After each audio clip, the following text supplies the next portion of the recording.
да се върши бизнес, да идват да се развива туризъм, да има по-високо благосъстояние и хората да живеят по-добре. Надявам се връзката да е добра, защото се включвам от Съединените щати в момента. Добре. Тук е малко раниско, така че извинявайте за леко неопрятния външен вид, но все пак 4,5. Не съм с вратовръзка 4,5 обикновено. Така. Да, от Европейския съюз, всяка една от европейските държави е единен, свободен, общ пазар. Това спечели.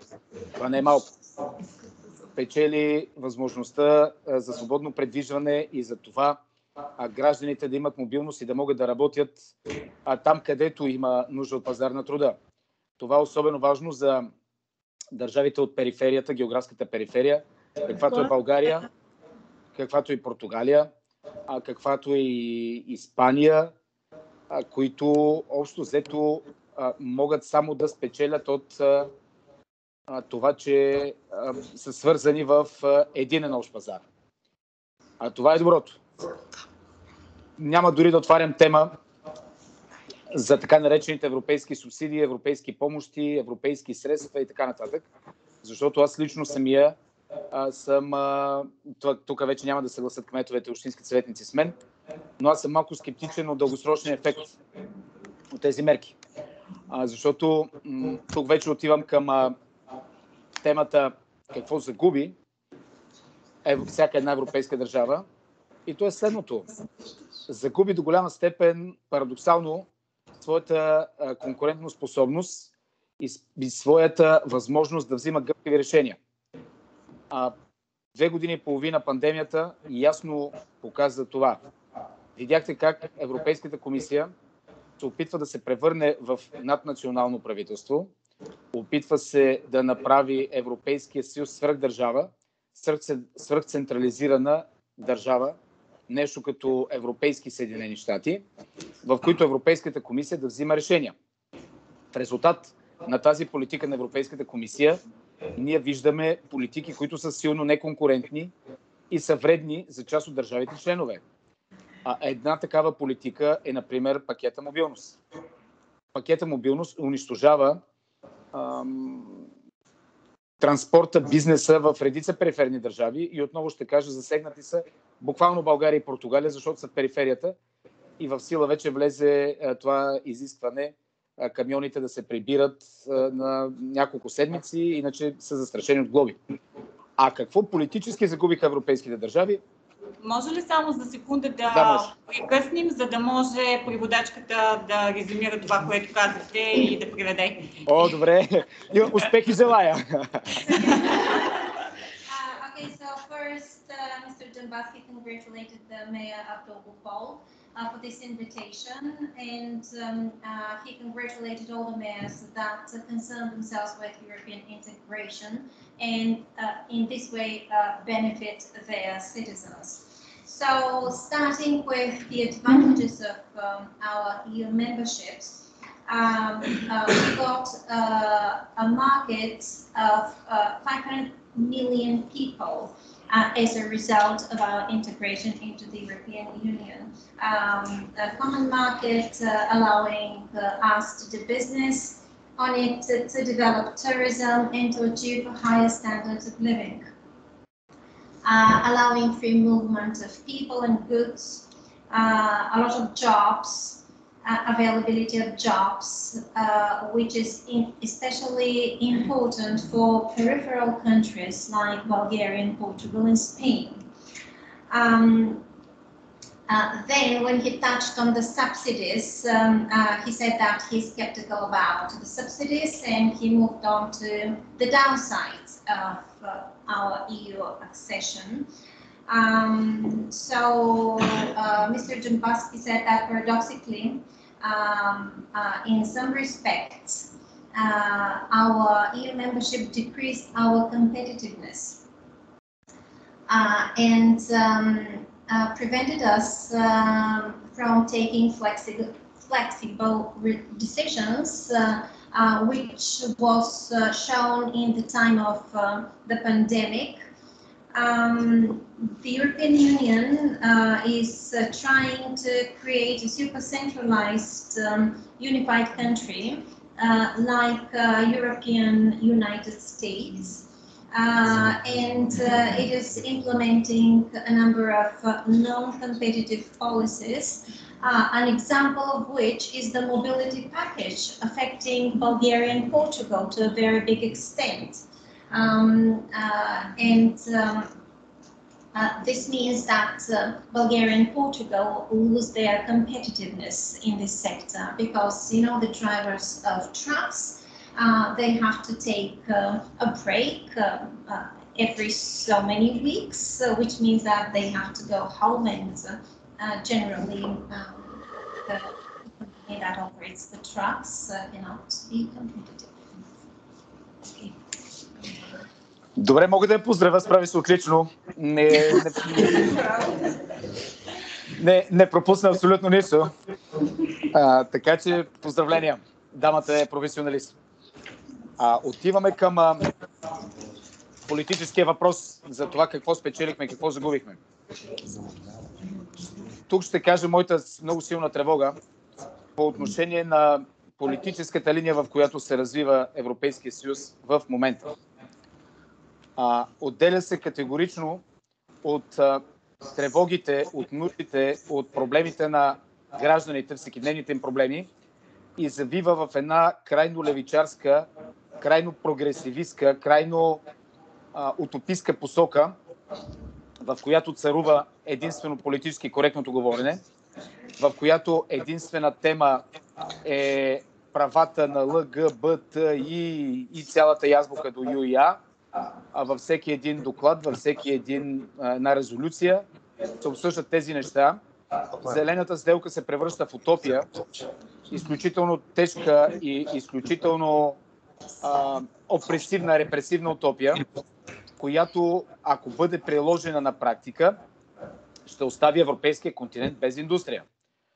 Идеята, че трябва да се затворят всички въглищни централи, всички ядрени централи и да се спре производството на електрическа енергия от газ и от нефт, и единствено трябва да разчитаме на перки, на колелца, на слънчеви панели, е неразумна, защото обрича европейските държави на деиндустриализация и на загуба на работни места.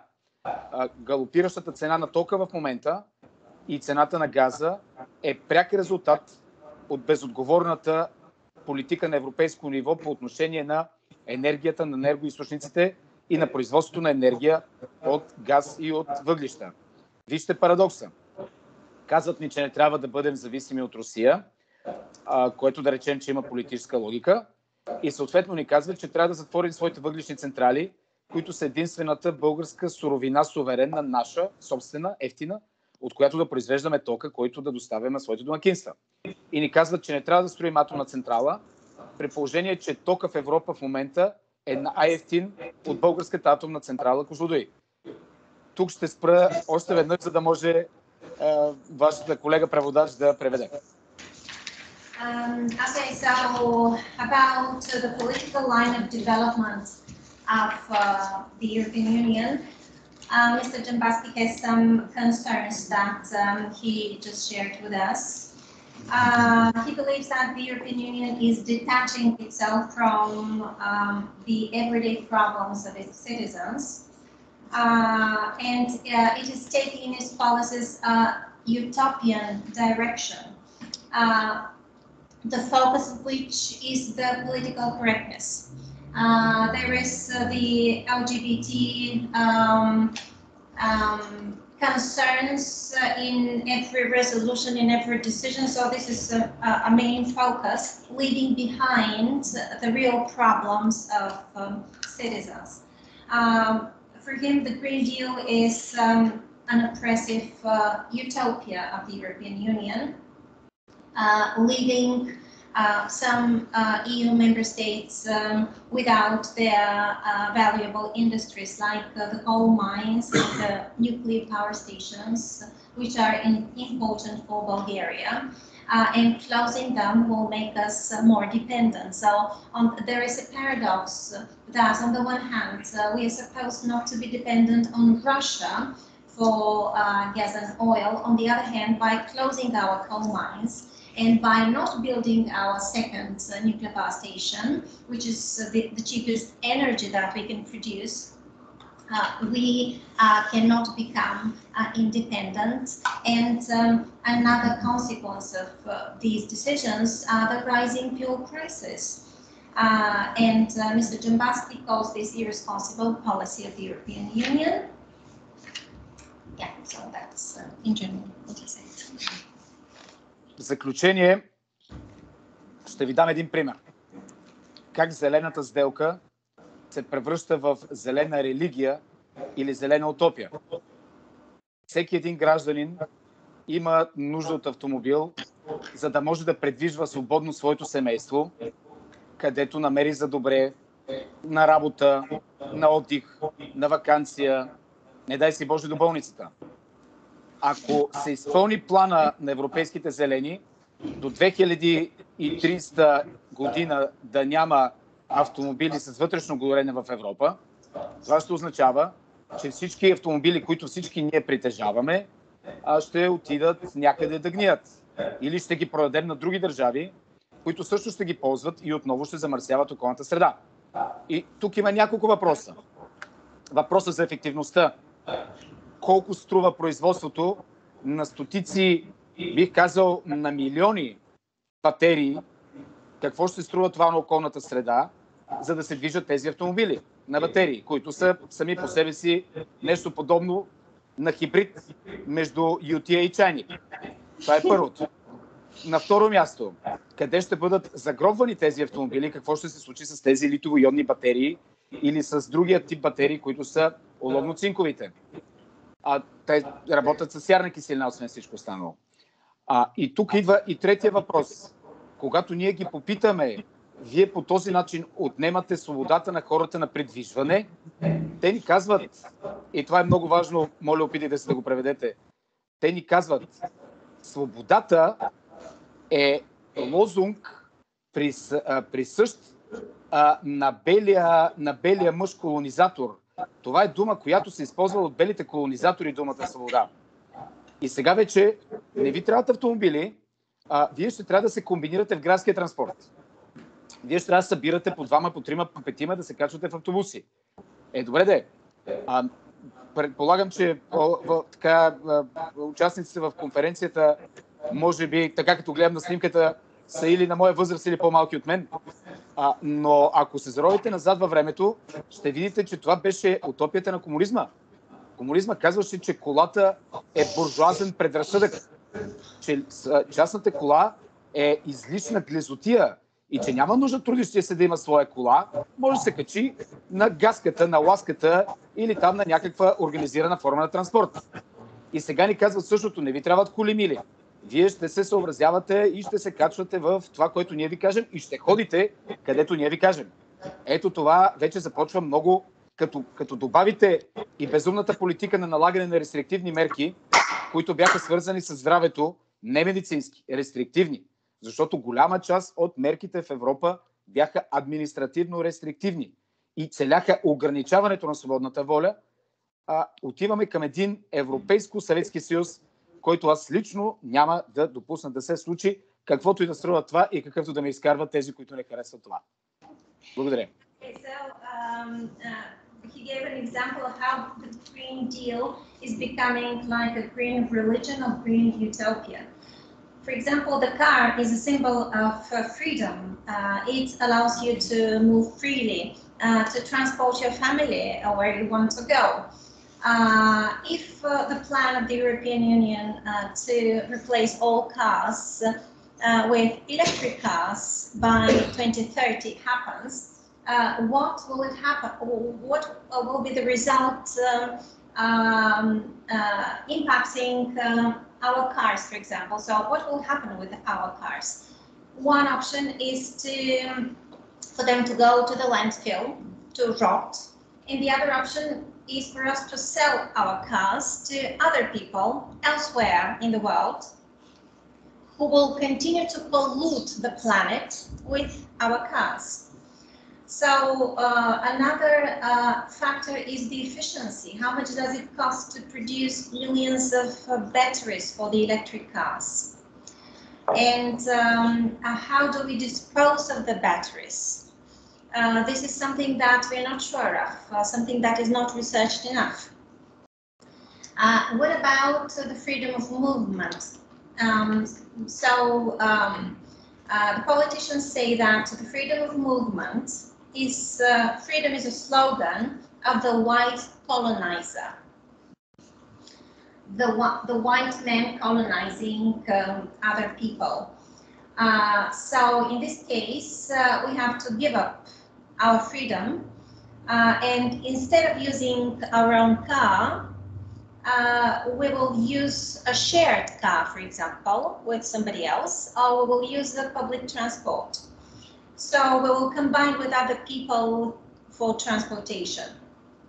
This was a socialist utopia as well. So in socialism, it was believed that the car was a whim, so we don't have to own a car. We can just use public transport or go with other people.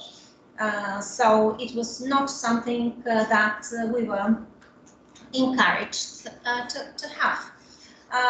And this policy combined with the restrictive measures adopted in the context of the pandemic, which are not health related, but just administrative restriction measures, results in the European Union turning into a European USSR. Does it make questions?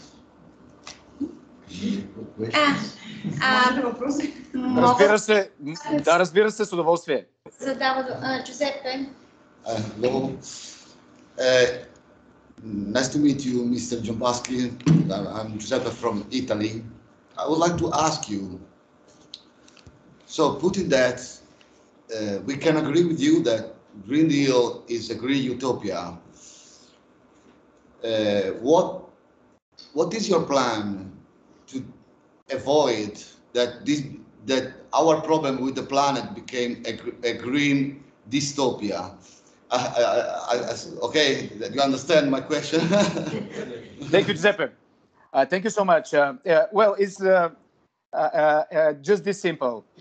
If we create our European Union only on the green basis, without coal, without gas, without oil, but still you have Turkey, you have Russia, you have United States, you have China. China is producing the half of the whole planet production. So what is the benefit from this kind of the Green Deal? No, you have the result. People will move from Torino. For example, you have major companies in Torino, in Milano, in the heart of this industrial part of Italy. They will move to China. So you will lose your working places, and the pollution will be the same. This is utopia.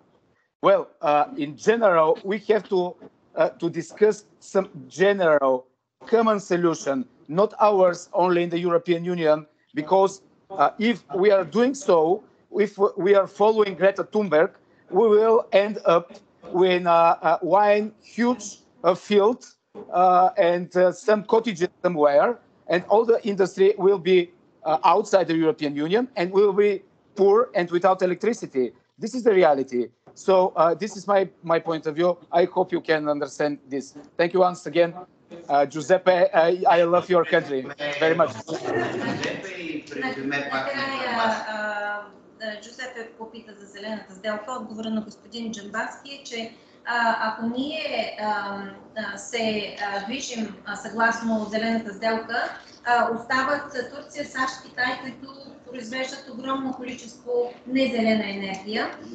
И съответно индустриите ще се преместят от Торино, Милано, примерно индустриалната част на Италия, в Китай.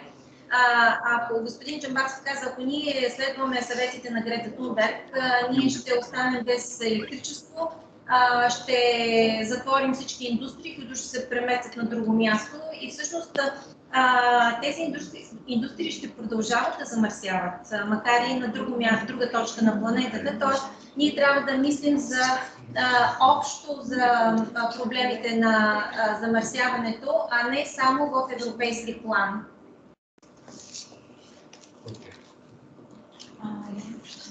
Any other questions? Can I again? Yes. I cannot speak with the European parliamentary every day, so imagine ourselves. Imagine ourselves as a virus, mankind as a virus for a moment, and a virus cannot think that if it is too aggressive with the body that hosts the virus, he is going to die like the body. And as I think, mankind is the Earth virus. If we,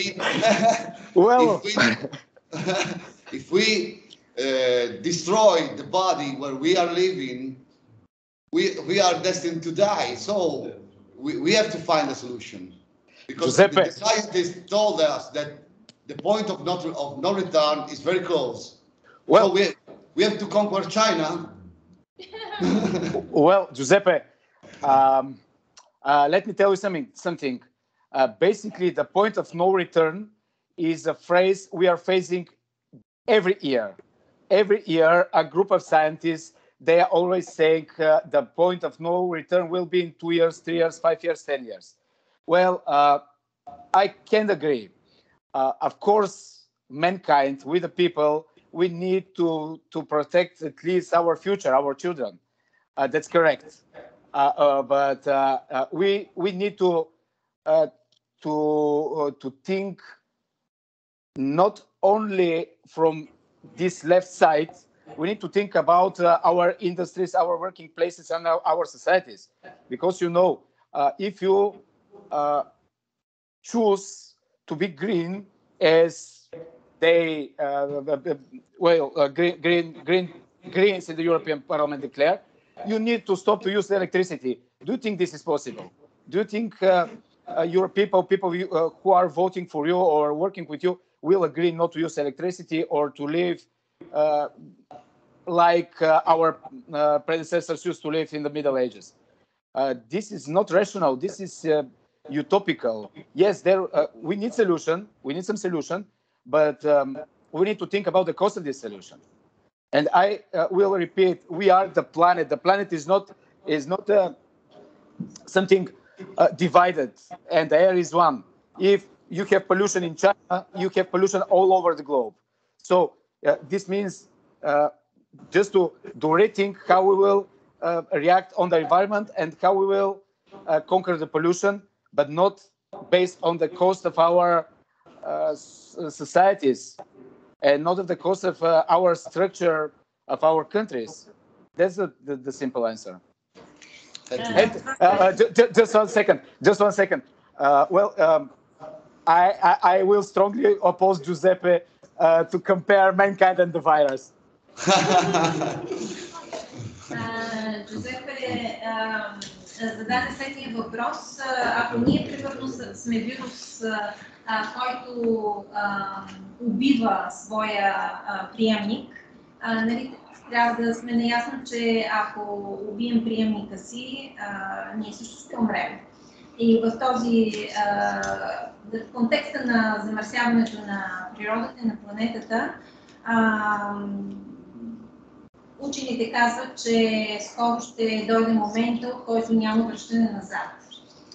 Господин Джамбазки така коментира тази прогноза с това, че постоянно учените дават такива прогнози, че след 2-3 години вече няма връщане назад.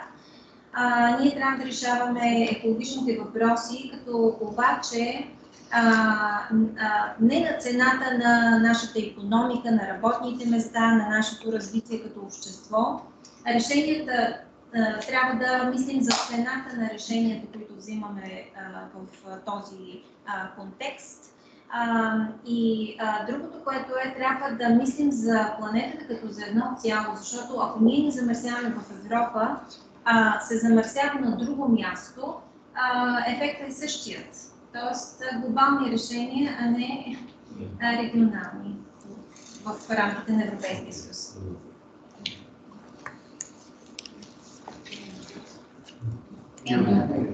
Нямаме да благодаря. Браво, Джамбазки, жив и здрав, продължава.